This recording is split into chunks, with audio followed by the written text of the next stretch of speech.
journal bi mu ne discours du chef de l'État ak spectre troisième mandat bi fu mu nekk nii ñëpp dañoo suspendu troisième mandat bi moo nu soxal président dina ci woo xam déet kenn xamul Macky mu ngi invité opposition bi au défilé Yewwi ak Mimi nee nañu demuñu ci défilé assisté wuñu tey assisté wuñu suba CIS mu ngi porter également plaidoirie yi li nga xamante ne moom mooy secteur privé bi journal le bés bi le jour ci la ñëw tey ci suba gi yàlla naa yegg rek sama sako lii quotidien ñëw na ci politique nga lax bi astafirullah politique Idrissa Seck ca Ousmane Sonko mu ne raar na ci sénégalais yi ñi nga xamante ne nu ngi doon xaar Idrissa Seck daal mu dem fëggi buntu kër Ousmane Sonko mu ne pourtant looloo xew nag altine ñaar fukki fan ak ñaar ci weeru mars bi passé moom Idrissa Seck dem na ba kër Ousmane Sonko xew-xew mii moo ca am boo ca bëggee am lu la leer jëndal journal bi ñu dem ci beneen yéenekaay Dakar Times ñëw mu ne une fête d'indépendance et da nga lax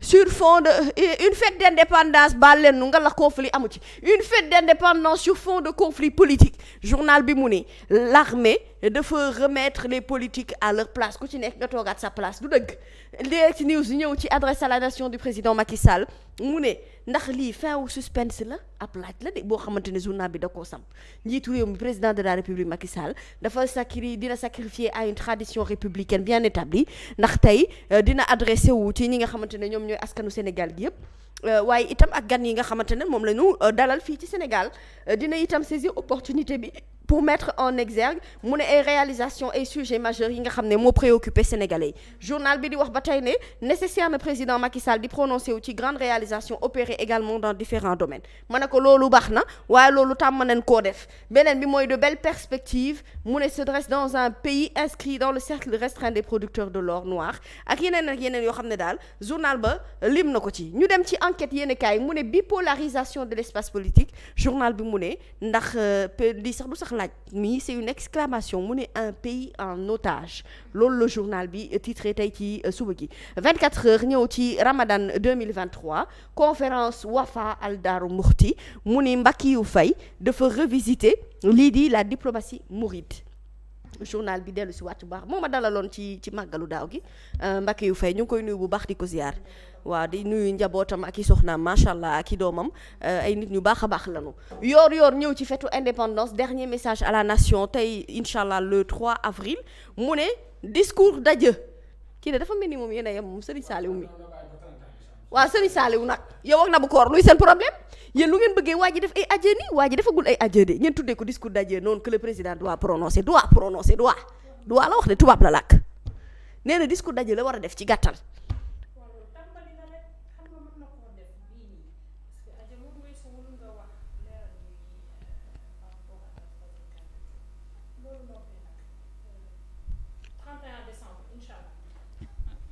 def discours excusez-moi weesuwul nga wax tey lu jëm ci wàllum troisième candidature bu loolu weesoo nag mën naa toogaat nag liggéey li muy liggéey 31 décembre mu defar léngay lii ngeen ma joxoon waa ji daal lii laa def bëgg ngeen daal mu wax ne day dem loolu ngeen bëgg dégg non ne day dem ngeen bëgg dégg wala waaw au fait mooy apaiser tension bi ñu nemmeeku ci réew mi mami wax dëgg yàlla bu ñu waxee dëgg rek tey même ci biir kër yi ñemeetuñu toog di soulever ce débat là parce que ça crée des conflits.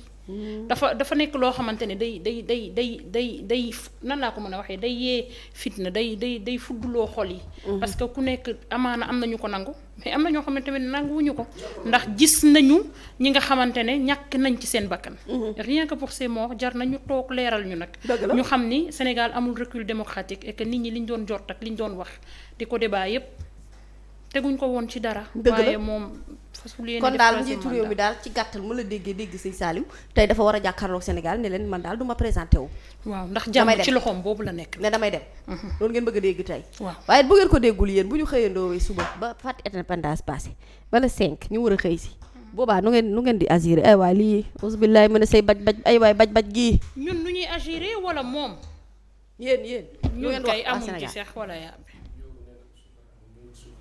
waaw wax dëgg yàlla nag dëgg yàlla Jeannette Gomis wax ji yaa ko moom Ndiogou Gaye nee na bu suukar amul pour ngalax bi ngeen jël suukaru jabet noonu la gaawee saf. waaye ku ci lekk lu bari xam da ngay terteri de laaj ko jabeti ki la yaakaar ne suukar jafe Moussa Lamy joxe na sànq benn solution bu am solo. lem nee na nañu def canne à sucre. waaye suukar am na man bu ngeen ma joxee ma jëndali leen suukar am na fu mu am. waaye jaral na ma te ñun xam nañ fu mu am. jaral na ma jéggi frontière dem Gambie jëndi ko indiwaat. barki sëñ Baba amul problème ñun mën nañ tukki wutal leen lu ne. dëgg yàlla waaw mu ngi noonu. critique ñëw ci discours à la nation mu ne président Sall daal tey ñu ngi koy xaar fu mu nekk ni ci tournant bi daanaka bu leen neexee ñu ne président Sall tey lay aborder dernier virage am. virage bu mujj tey la ayca ñëwal. ñu dem ci beneen yéenekaay L'As ñëw ci secteur privé bi mu ne secteur privé bi daal nee na basta daal fu mu nekk nii daal sonn nañ manifestation tension ambiante risque de faire fuir les investisseurs fu mu nekk ni nit ñi dañoo nemeetul sax ñëw ci réew mi ndax Sénégal li nu tiy dégg dafa yóbbu aw fit ci li jëm nag ci wàllu invitation bi nga xamante ne da nga koo invité waa yeewi nee nañ demunu cette année défilé le mandat ñëw ci reconstruction retardée du lycée Seydina Limamou Laye une nébuleuse à milliards lycée bi nag dañ koo war a defar danoo war woon a toll sax ba lycée bi toll foo xam ne dañ naan il faut ñu réhabiliter ko ou pas parce que nag lycée bi état bi mu nekk dafa doy waar ci lycée d'excellence boo xamante ne ay jàmbaar ñoo fay génn waruñoo mën a seetaan ba lycée Limamou Laye mel état bi mu nekk nii du dëgg réunion du secrétariat national bu réew mi mu ne il est toujours dans le clair obscur mbir yi daal leeragul bu baax beneen ub yéene kaay di le quotidien ñëw ci jugement Mame Mbaye Niang Ousmane Sonko mu ne le malaise de Thémis li tax journal bi wax loolu dafa am ay interrogation ay laaj yoo xamante ne dafa sampu mu ne autour du choix du juge ak délibéré sur siège parquet ak partie civile nag ñu ngi mettre la pression fu mu nekk ni nee nañ pour ñu obtenir benn acte de jugement beneen upp yéenekaay bu ñuy dem tey ci suba gi muy journal Le Regard ayoo kii dama koo namoon yow waaw borom benn bët dama koo namoon Le Regard mi dama koo namoon di namoon naa ko waay yow Pa Assane ana Le Réveil ana Khalil Diémé mais nag kaay ma wax le journal bu doy waar a ngi noonu boo xam ne dañu ko war a jàppale mu dem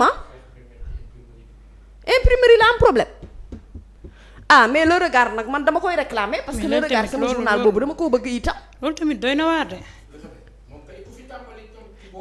yootul li nga expliqué ma yootul li nga expliqué ma waaye parce que man Khalil Diémé man dama koo gëj a gis ça fait est-ce que ça fait pas plus d'un mois ëpp na ko Le Réveil problème mu imprimerie la moom gars yi moom léegi-léeg buñ la bëggee coince dañ naan doo jaay ba pare fay léegi da ngay fay bala ngay tiire bu fa newul nag te nga dépendre ci vente yi te moom vente yi doxul woon bu baax mu ngi commencé éclore di mais oui bu baax parce que Le Réveil quand même Le Réveil kay ko kay mu ngi kay mais Sénégal noonu la Sénégal les meilleurs sont toujours combattus c'est comme ça fii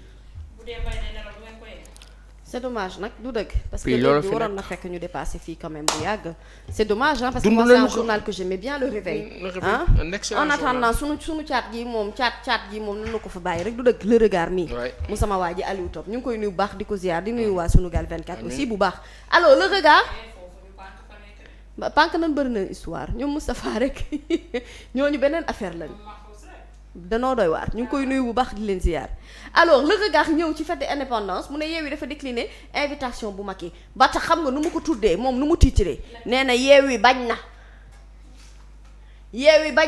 ak point d'exclamation bu mag a mag conférence des leaders gërëm nañu gouvernement bi nee na sant nañu leen gërëm nañu leen bu baax ci invitation bi chef de l'État nee na moo tegagul benn jéego boo xamante ne dafay wane ne lii acte significatif la bu lu jëm ci jàmmal tension bi nga xamante ne moo am ci wàllu politique bi moo tax Yewwi bañ na Yewwi refuse li nga xam ne mooy invitation bi naka noonu Aminata Touré moom it bañ na ba tëdd ci tali bi ci mbir moomu Kayaar nag xeex bu metti moo am ci diggante nappkat yi moo nekkoon actualité bi aussi tey ñu ko doon waxtaanee les Échos ñëw ci couple bi mu ne couple et leurs 2 enfants restent dans les eaux immigration clandestine en Tunisie c'est dommage on le dit encore pour le regretter donc c'est une triste nouvelle secrétariat national bu réew mi mu ne Idi dafa braqué wu ci candidature am ba pare humilier mu ne ses ministres loolu le journal bi xëy tey xibaar no quotidien national Le Soleil mu ne elles sont bâties sur la complicité Hassan Nassiri ambassadeur du Maroc sur les relations bi nga xamante ne moo am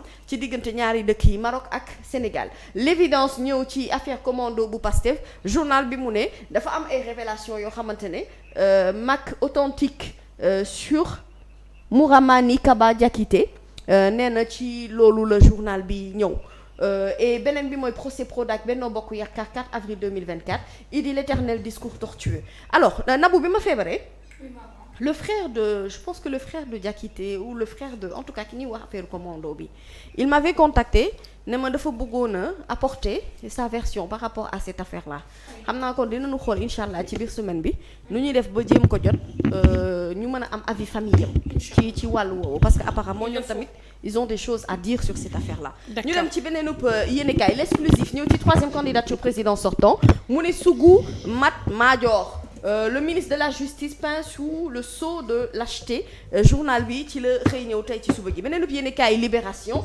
ñëw ci sénégalais yi nga xamante ne ñoo ñàkk seenu bakken mu ne ci yoonu géej gi sur la route maritime de l'Europe mu ne drame au large de la Tunisie naufrage yu ñetti embarcation yoo xamante ne ay migrants subsahariens dañoo nekkoon ci biir bateau bi Serigne Modou Abdoulaye Diop ak soxnaam Mame Diarra Diatta ak ñaar ci seen ay doom ñoom ñëpp ñàkk nañu seen bakken ci naufrage bi triste nouvelle donc ñu ngi leen di jàlle njabootam ak famille yam yépp ñu ñëw ci l'indépendant bu sama waa ji loo Ndam Siré ñëw ci Yewwi mi boycotté le dernier défilé de Macky célébration 63e bi nga xamante ne fête de l'indépendance bi ñuy waajal suba le 4 avril incha allah Yewwi nee na du ca dem troisième mandat Abdou Karim Fofana précisé na mu ne mënuñu imposer nit koo xamante ne ni constitution mu ne on ne peut pas imposer à une personne ce que la constitution ne lui impose pas. léegi qu'est-ce que la constitution lui impose. loolu mooy laaj bi nag. ok Macky Sall ne peut en aucun cas être candidat au présidentiel de 2024. waaw professeur Babacar Gueye moom moo ko disqualifié noonu nga seen Abdou Karim Fofana ca suuf mu mel ni comme kuy apporter tontu du dëgg beneen bi yéenekaay la foo ñëw ci verdict imposé par Paris son expulsion maître Olivier Sur maître Bonko mu ne accuse Fofana ba pare démentir information baa ngi ci journal bii di l'info l'observateur ñëw ci interview explosive bu Robert Bourgi beneen bi yéenekaay Walf Quotidien dafa invité les politiques mu ne à la tenir en dehors de leur querelle ay belles leçons républicaines yoo xamante ne armée bi jox na ko ñëpp nag amul xàjj ak seen réew mi quotidien ñëw ci invitation cérémonie officielle bu 4 avril mu ne Yewwi du ca dem moo lànk ba bañ ba tëdd ci tali bi ne moom invitation bi daal jërëjëf shukran marhaba source a ñëw ci candidature bu Benno présidentielle bu 2024 mu ne Idi mu ngi manœuvrer beneen bi ci suuf mooy on ne verra pas Macky Sall et les leaders de Yewwi Askan Wi lors de la fête nationale de l'indépendance du 4 avril lu tax ndax épaule contre épaule googee moo ca dul am ndax ñee nee nañu du ñu wuyu ji ci invitation bi Sud Quotidien ñëw ci célébration indépendance bi tam mu ne sunu gaal puissance 63 ndax demain la ñuy fêter sunu 63e indépendance le témoin docteur Cheikh Kanté ministre en charge du PSE nee na pourquoi président Macky Sall peut et doit être candidat en 2024 loolee nag waxtaan la boo xamante ne séq na ko ak quotidien bi li lu mu doon tribune ñëw ci élection présidentielle plus de 20 candidats éclairés l'opposition mu ne disperse ses forces chantage sur Adja Oulimata Dioum Adama Faye dit bébé Macky mu ne dañu ko yóbbu ca kaso ga envoyé en prison Vox Populi ñëw ci leaderu Yewwi Askan Wi mi nga xamante ne du ñu dem teewee défilé ci kanamu Macky Sall parce que du ñu dem seetaani ko tout simplement nanguwuñu invitation bi drame bi doy waar diggante nappkat yi nga xamante ne ñoo dëkk Mboro ak dëppkat yi nekk Kayar loolu itam journal bi xëy na dikkal ñu dem naa ca làmb ja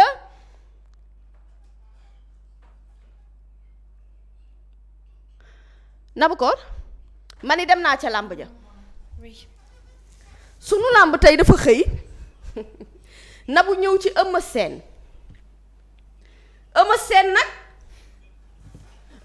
nag moom Eumeu Sène dafa avertir benn mbër ci làmb Eumeu Sène Nabu yaa ngi may dégg Nabu yaa ngi may dégg bu baax d'accord ma ni Eumeu Sène dafa am benn mbër moo xamante ne da koo prévenir ci làmb ci déedéet du prévenir sax ndax su ma nee prévenir bu boobaa du ma reprendre terme ak verbe yi nga xamante ne sunu làmb da koo utiliser sunu làmb nee na Eumeu Sène dafa avertir Balla Gaye numéro 2 waaye yow Mansour boo ma laajee ndax Balla Gaye numéro 2 xam na Eumeu Sène lu ma lay tontu du ma la wax waaw bu ma la nee yow Balla Gaye 2 miin na bu baax Eumeu Sène Nabu xoor loo may tontu doo ma ne waaw loolu am na Balla Gaye 2 ñaata yoon la ko Eumeu Sène daan ñaata yoon. ah je suis désolée du ma seetaan làmb sérieusement je suis sérieuse bu dul seetaan làmb bu dul koor dina jot nga seetaan làmb mais cette dame elle est sérieuse désolée. Mansour bu ma ne la Balla Gaye 2 xam na Eumeu Sène loo ma ciy tegal nga ne ma bu baax ma ne la bu ma la nee Balla Gaye 2 ñam na Eumeu Sène yow na bu koor loo ma ciy tegal nga ne ma du ma seetaan làmp. Balla Gaye numéro 2 Eumeu Sène daan na ko ñaari yoon te nag dafa mel ni ñoom ñaar dañuy jublu ci combat Eumeu Sène nag ma ngay avertiraat Balla Gaye nee na ko soo bëggee s'il veut on peut privilégier le mbapat mën na noo bëree rek bëri suuf ñu jël doo teg ca wet wax man nangu naa ne Balla Gaye numéro 2 du mbër moo xamante ne neex naa daan ndax Balla Gaye numéro 2 le lion de Guédiawaye mi nga xam ne mooy battre ci xolu Nabou Cor ak Oustaz Diaga. ah mais non je suis désolée madame je suis vraiment désolée je veux vraiment t'appuyer dans tes dires mais je suis désolée du ma seetaan lamb I'm sorry bu fekkul déggoo li may wax ñu waxee ko ci beneen fànn du dëgg ok. Balla Gaye numéro 2 le lion de Guédiawaye. ah Nabou. soo bëggee ma def ko tweet dafa xew. waa est-ce que kon doo ko tweeté ba xam ndax duma ko jéem a comprendre. dama koy tweet.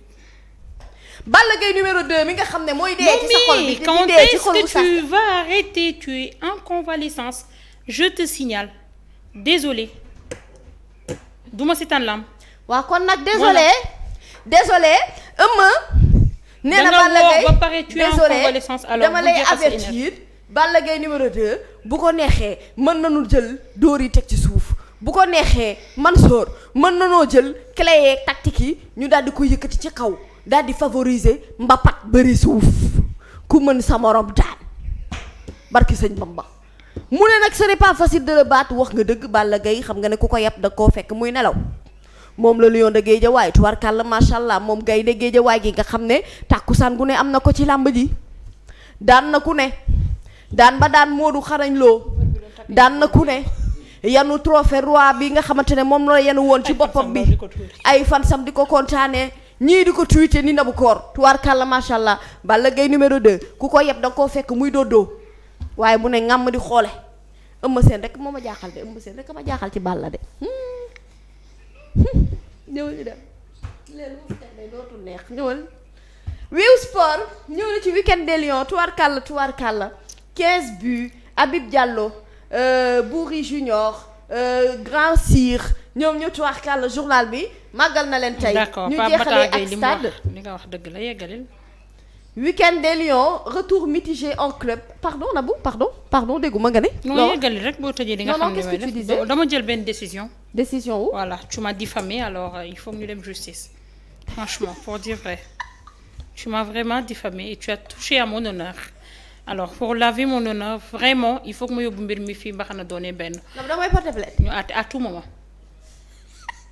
da nga may porter plainte pour. diffamation. la diffamé.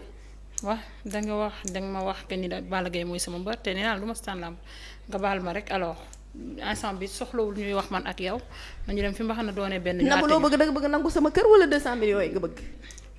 boo ci bëgg sama kër nga bëgg nangu wala 200 millions yi nga bëgg. ma ci amee ñaar yëpp jël wax dëgg yàlla.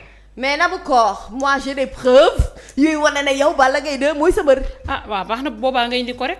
waaw amul problème kon xoolal Nabou xam nga lu am ba des pas Assane Nabou Cor Mansour noonu nga bëree soppe nag na nga fexe ba booy jug xam nga lu am ba say soppe kaay ma pour ñu ñëw gunge la xam nga lu am ba des Nabou Cor Pa Assane Mansour Mbayanta yéen ñi ñuy seetaan xam nga lu am ba des Nabou Cor xool nga fii yow laay waxal nañ daje tribune. mami sa kër yaay nga nekk de je te signale mami sa yaay ngi seetaan baax na moo demee yow amoo benn chance diffamation dans tous les cas dañ lay daan donc yow amoo chance pour génn ci waaw kon neex na Pathé dimbalil kii ci waxukaay gi tàggatoo du dëgg mu ngi def lu ko neex de taal na rajoom def na ko yëfi pël taf ko ci nopp bi où sont tes AirPods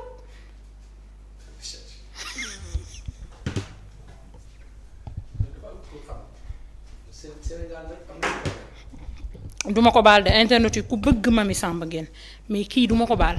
Elle m'a diffamé elle m'a diffamé devant combien de Sénégalais ñëpp di ñu seetaan partout dans le monde ah mu wax bu rëy bi nañ waxante dëgg nag. Koor. voilà na indi vidéo loolooy dëgg na indi vidéo. Koor fan lañ toll. dama porter plainte Mamy Samba pour diffamation. diffamation. oui. su ma noppee ci procès bi direct tweet. man nag dama am jaaxle.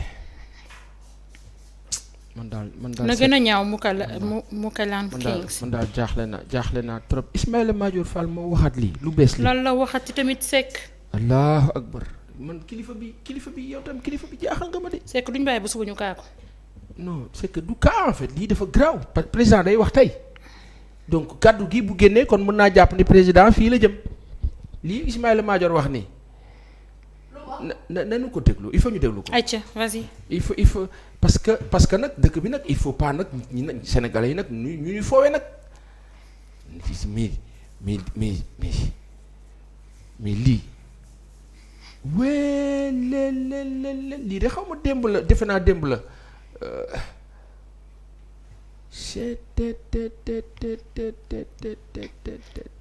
Madieye Johnson boo amee 200 millions yoo fayal Mamy nga jenc ko di ngeen ko soxla. oh non yow non mais xanaa lii du dëgg na du dëgg li xale yi di wax du dëgg.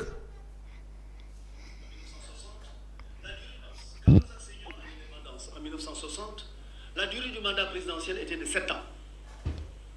En 63, 3 ans après la crise de décembre 1962, on l'a réduit à 4 ans. On a dit non, 7 ans c'est trop long, on va finalement faire un mandat de 4 ans. Mais dès 1967, le président Senghor a dit non, 4 ans c'est trop court, on va faire maintenant un mandat de 5 ans.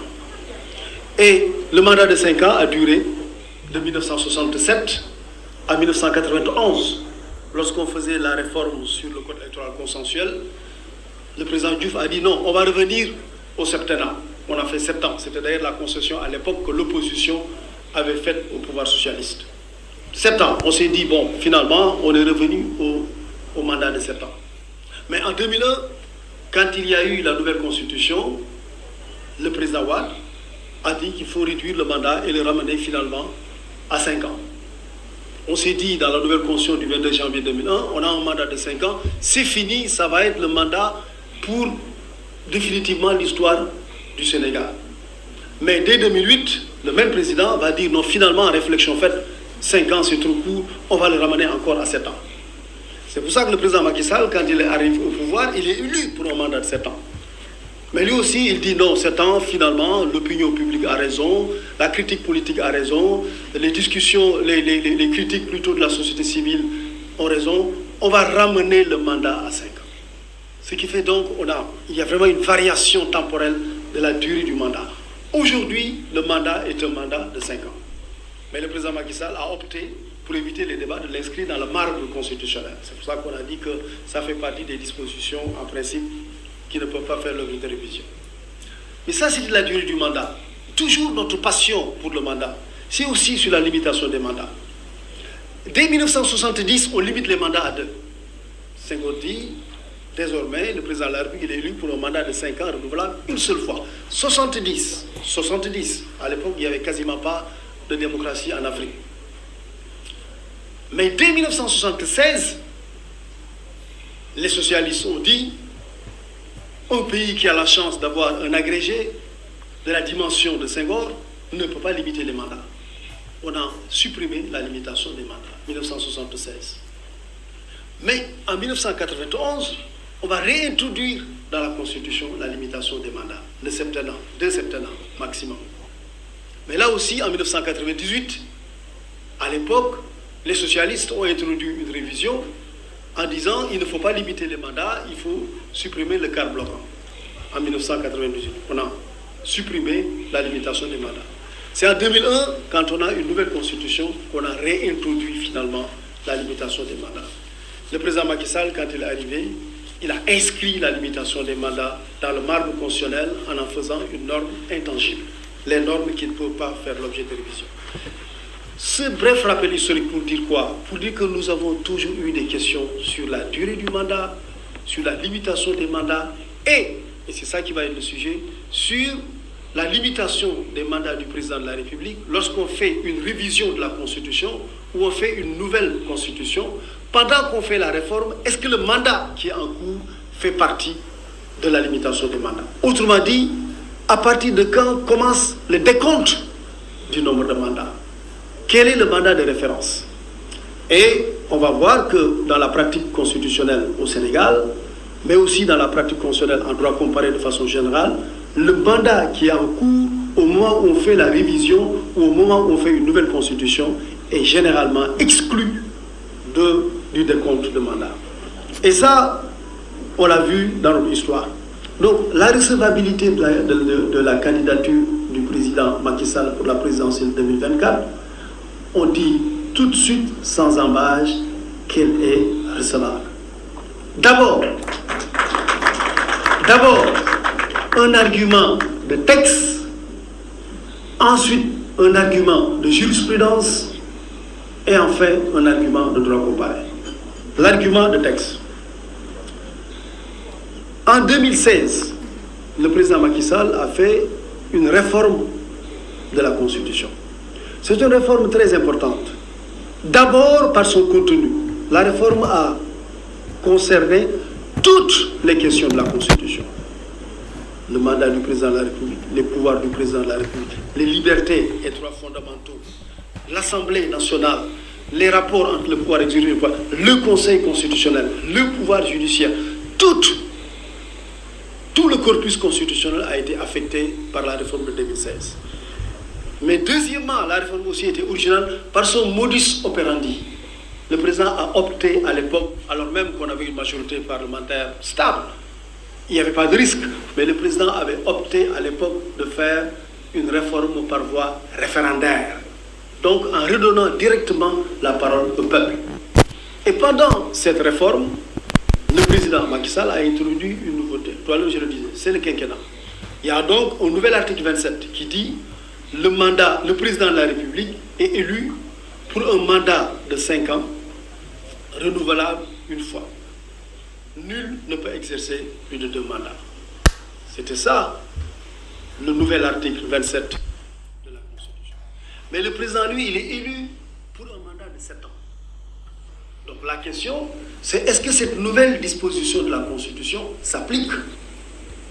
En droit, tous les étudiants qui sont en première année de droit, ce n'est pas la peine d'être en deuxième année. Juste en première année de droit, on apprend le principe de la non-rétroactivité des lois. Les lois ne sont pas rétroactives.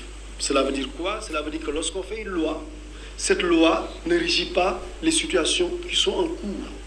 La loi dispose, comme dit le Code civil français, article 2, pour l'avenir. Sauf s'il y a une disposition qui déclare expressément rétroactive la loi. Je reprends donc le principe connu par tous les étudiants de première année de droit. Les lois ne sont pas rétroactives, elles sont faites pour l'avenir, sauf s'il y a des dispositions qui déclarent expressément rétroactive la loi.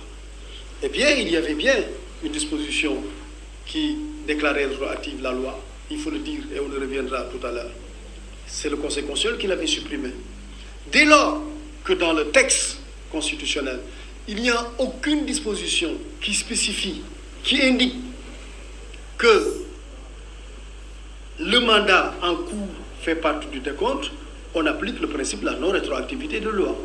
Donc, le premier mandat du président de la République, qui est un mandat de 7 ans, n'est pas concerné par le décompte. Argument de texte. Mais 2, vous savez, les juristes, ils peuvent discuter sur les textes. D'ailleurs, pas que les juristes. Tout le monde peut discuter sur le sens des textes, sur la signification des textes, sur la compréhension qu'il faut avoir des textes. Mais lorsque tout le monde discute, lorsque chacun donne son avis, lorsque chacun donne son point de vue, après, le débat doit être tranché. L'organe habilité à trancher le débat, en l'occurrence, c'est le juge constitutionnel.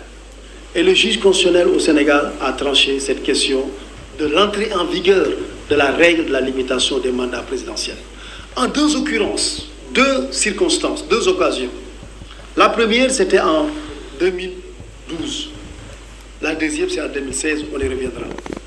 Mais ici, il y a 2 problèmes qui me paraissent importants. Il faut aller à l'essentiel. Donc les deux problèmes, c'est la limitation des mandats, quand est-ce qu'elle entre en vigueur? Est-ce que le premier mandat qui est en cours est concerné? Ça, c'est une question importante. Et deux, quelle est la valeur de la déclaration du président de la République? Parce que ça aussi, c'est important. Parce qu'il y a des gens qui disent aujourd'hui, le président ne peut pas être candidat parce que c'est lui qui l'avait dit. Il faudrait aussi donner l'état du droit sur cette question de déclaration du président de la République. Donc, première question, c'est le décompte des mandats. Ici, le problème s'est posé la première fois en 2012. En 2012, lorsqu'on allait à la présidentielle, on n'avait pas de réponse. C'est lors de la présidentielle, lorsque le président Abdoulaye Wade a déposé sa candidature, que le Conseil constitutionnel a répondu. Autrement dit, le Conseil constitutionnel a répondu à la question en proclamant la liste des candidats. Autrement dit, en 2012, on aurait pu avoir une liste des candidats sans le président Abdoulaye Wade. Parce qu'il a déposé, il attendait.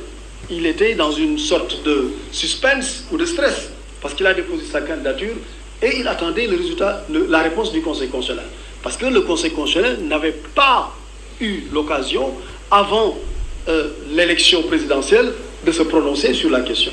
C'est différent, on le verra cette fois-ci, en 2024. Pourquoi? Parce que ici, le Conseil s'est déjà prononcé sur la question depuis 2016. Donc la question est tranchée. En 2012, elle n'était pas tranchée.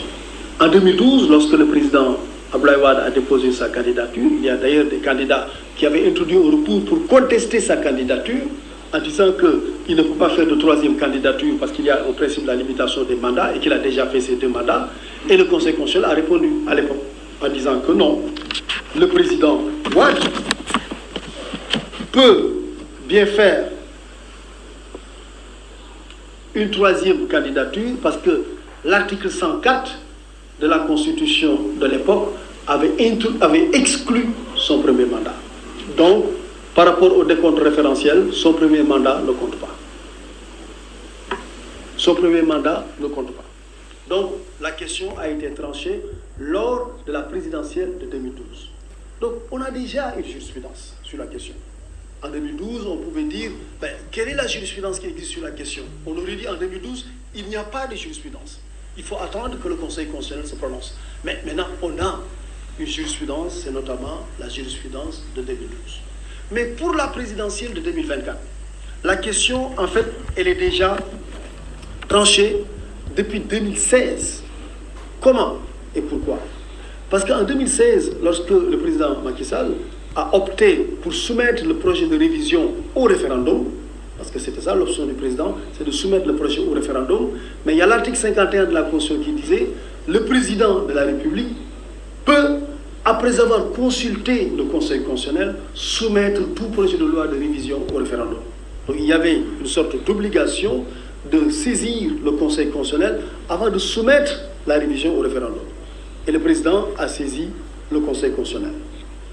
Le Conseil constitutionnel s'est prononcé sur ce texte constitutionnel. À l'époque, d'ailleurs, il faut le dire, le Conseil avait, en quelque sorte, réécrit une bonne partie du texte constitutionnel.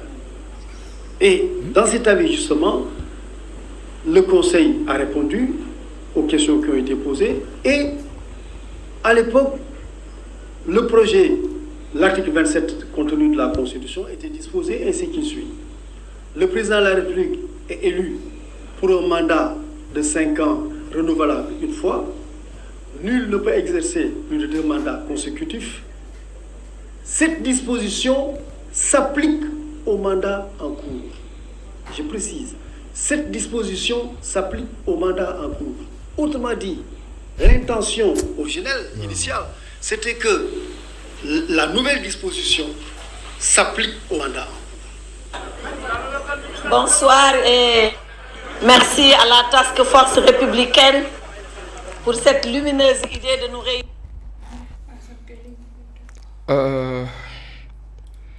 Bon. Léegi Koor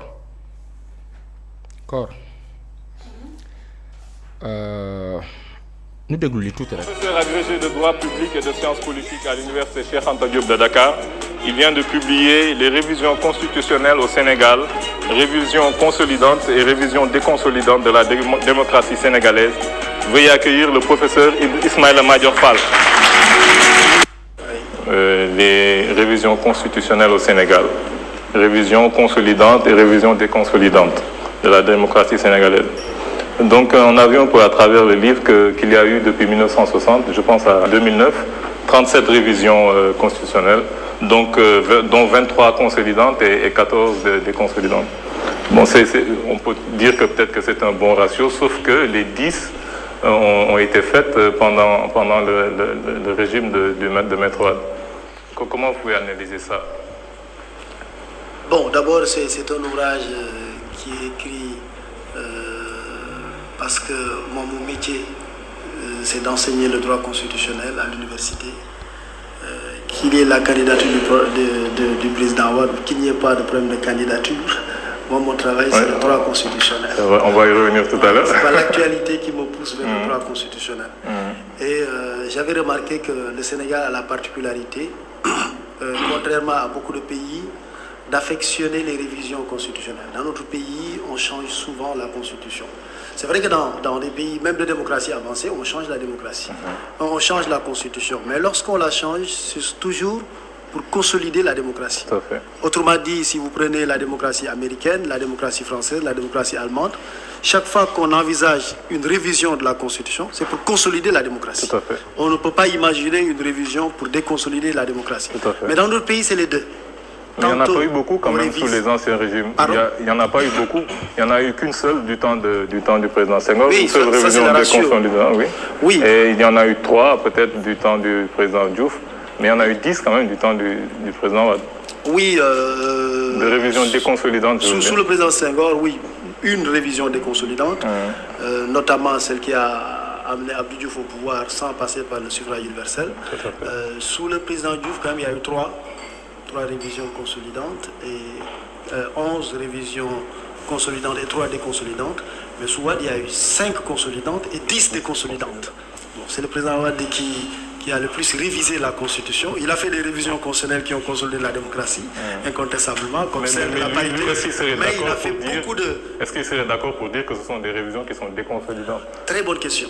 Oui, très bonne question, parce que j'ai pris la précaution de définir la révision consolidante et la révision déconsolidante. Et j'ai dit une révision consolidante, c'est lorsqu'il y a une révision plus ou moins consensuelle de la Constitution et qui est destinée à approfondir la démocratie ou à améliorer le fonctionnement des institutions.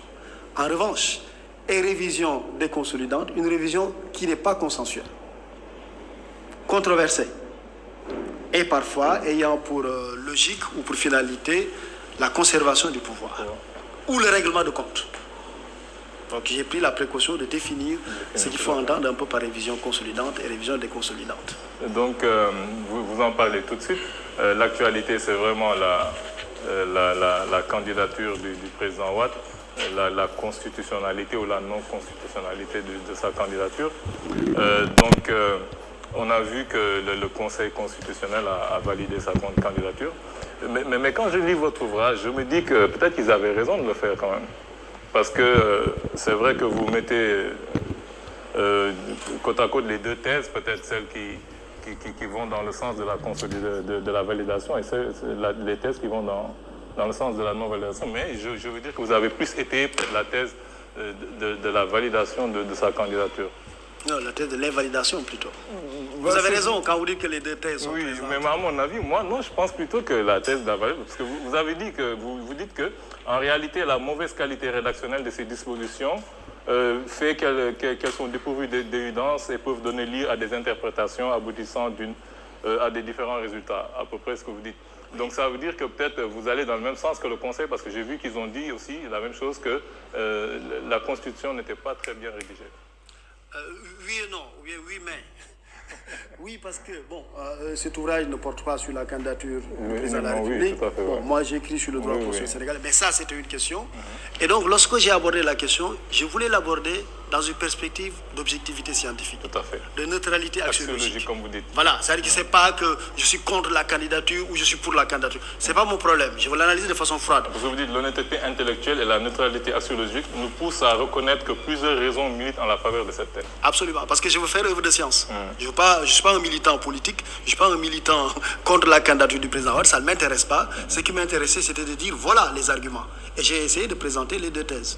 Donc, des arguments qui militent en faveur de la recevabilité de la candidature du président Wade, je l'ai appelé, mais là, il faut peut-être le dire, la constitutionnalité apparente de la candidature. Et dans un deuxième temps, j'ai dit l'inconstitutionnalité réelle. Donc, j'ai dit, voici des éléments qui peuvent faire accréditer la thèse de la validité de la candidature. Mais c'est vrai que nous, en tant que profanes, par exemple, nous ne sommes pas des spécialistes du droit. Donc, lorsqu'on lit ça, bien que vous ayez mis la constitutionnalité apparente, vous avez étayé... Absolument.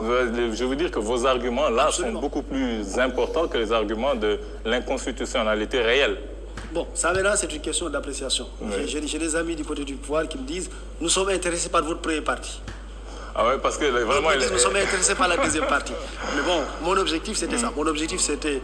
pas de prendre position. Il y en a qui me disent oui, mais pourquoi tu es contre la candidature du président? Mais c'est pas mon problème, moi, la candidature du président. Je suis pas dans le champ politique, je suis pas candidat. Mais je voudrais, du point de vue scientifique, montrer les détails. Je veux dire que lorsqu'on lit ce livre aussi, on se dit mais pourquoi tant de bouquins, si je peux me permettre, pour cette validation nouvelle? Parce que, comme vous dites, les thèses, il y a deux thèses qui, vraiment, il y a des gens qui sont des constitutionnalistes qui sont avérés et qui peuvent vous dire que la candidature peut être validée. D'autres qui vous disent... Mais il y en a quand même. Oui, vous ne pouvez pas en compter plus de 3. Au Sénégal? Oui. Mais il en a amené beaucoup. Bien sûr. Oui, mais au Sénégal, vous ne pouvez pas en trouver plus de 2. Oui, donc c'est ça le problème. En réalité, et ça montre quoi? Ça montre qu'au fond, oui, si on veut être objectif, il faut exposer les deux thèses. Mais si on va au fond et qu'on convoque et qu'on invoque l'esprit de la Constitution, on se rend compte qu'il y a quand même une prévalence de la seconde thèse qui est celle de l'invalidité de la candidature. Comme vous le dites dans le livre, il en a parlé lui-même et que quand lui il fait une déclaration, c'est pas comme si moi je faisais une déclaration. Et pendant longtemps, je dois vous avouer que j'étais hésitant. Quand les gens disaient non, c'est clair, il ne peut pas. Je dis non, c'est pas aussi clair. C'est pas aussi clair. Oui. Et d'ailleurs, quand certains disent non, c'est clair, il ne peut pas, d'autres disent non, c'est clair, il peut, ça veut dire que c'est pas clair. Exactement. Et donc je disais, c'est pas clair. Je vais voir ce qu'en pensent mes camarades, là, en commençant par El Habib. Oui, moi j'ai lu votre livre. Ce qui m'a marqué en premier, c'est qu'il suffit à remplir un actuel du pays. Des retours de va-et-vient, de flux de démocratie et de reflux démocratique qui fait que j'ai utilisé cette couverture. Vous l'avez très bien interprété du point de vue philosophique. Merci beaucoup. Donc tout ça, c'est de la coutume. Et donc, voilà pourquoi en Grande-Bretagne, on considère qu'il n'y a pas lieu à distinguer normes constitutionnelles et normes législatives ordinaires. Et vous avez raison. Maintenant, la rigidité, c'est plutôt dans des pays qui ont choisi d'avoir une constitution écrite. Ceux qui ont choisi d'avoir une constitution écrite ont souvent pris le parti d'avoir une constitution rigide. Mais quand on dit rigide, c'est quoi? C'est difficile à réviser. Parce qu'on l'a écrit, on conseille que c'est solennel, c'est sérieux, c'est sacré. On ne peut pas le modifier de n'importe quelle manière à n'importe quand.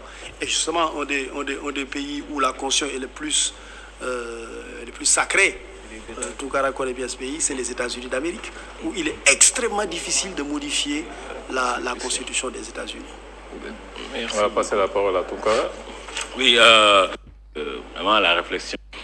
Alors, dans la perspective scientifique. Mais vous dites, je peux le citer, à la page 73, il dit « Mais il s'agit simplement d'une constitutionnalité apparente, car une analyse qui prend le parti de la profondeur permet d'aboutir à ce qui se rapproche le plus, à notre sens, de la vérité scientifique, à savoir l'inconstitutionnalité réelle de la candidature. » Oui, il l'a dit, mais il ne l'a pas démontré quand même. Mais c'est ce qu'il fait. Dans la suite, il y a eu une démonstration. Parce que là, il y a les deux. Il y a les deux. Parce que moi, je peux vous lire aussi quelques... Oui, bien sûr. Voilà, parce je que sais là, que vous pouvez aussi... Alors, Cor, ñii seetaan nañ ñu baal c'était juste à dessein, c'est fait à dessein. Ñu déglu monsieur Fall Ismaïla Madior, notre ministre actuel de la justice, kilifa bi nu ngi kaa ziar bu baax ci contexte bi déglu ko ci contexte 2012 il n'était pas du tout d'accord, même si scientifiquement il met les deux thèses, constitutionnalité apparente, inconstitutionnalité réelle. En traitant de l'inconstitutionnalité réelle, position, c'est clair, c'est affiché. Aux États-Unis, il est extrêmement difficile de changer ou de toucher à la Constitution. Au Sénégal, quand on entend la personne parler en 2011, entendre la personne parler en 2023, on se dit Sénégal, donc, kaddu, worma, jikko, moral, amatu fi valeur, amatu fi sens. Léegi li fi nekk mooy enjeu, intérêt, calcul. Su fekkee ay kilifa noo toll nii Ismaïla Madior Fall bi doon wax au départ en 2011 que Wade kàddoom waxoon na ko. Aujourd'hui, il ne nous parle plus du cadre du président Macky Sall. Il parle de technique, de droit, de limitation de mandat. Il rappelle Senghor. Nous avons progressé de 63 ans. Le professeur nous rappelle l'histoire et que par conséquent, on doit s'en tenir à cela dans un sens.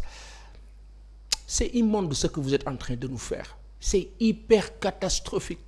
Après que le peuple est là, si le peuple l'accepte, alhamdulillah, yàlla ñu yàlla may fekkee tal ñuy jéggalu bu baax. Inch'Allah. Ma part je dirais no comment nañ ci am tey lu ñu leer ci discours de la nation bi nga xamante ne président dina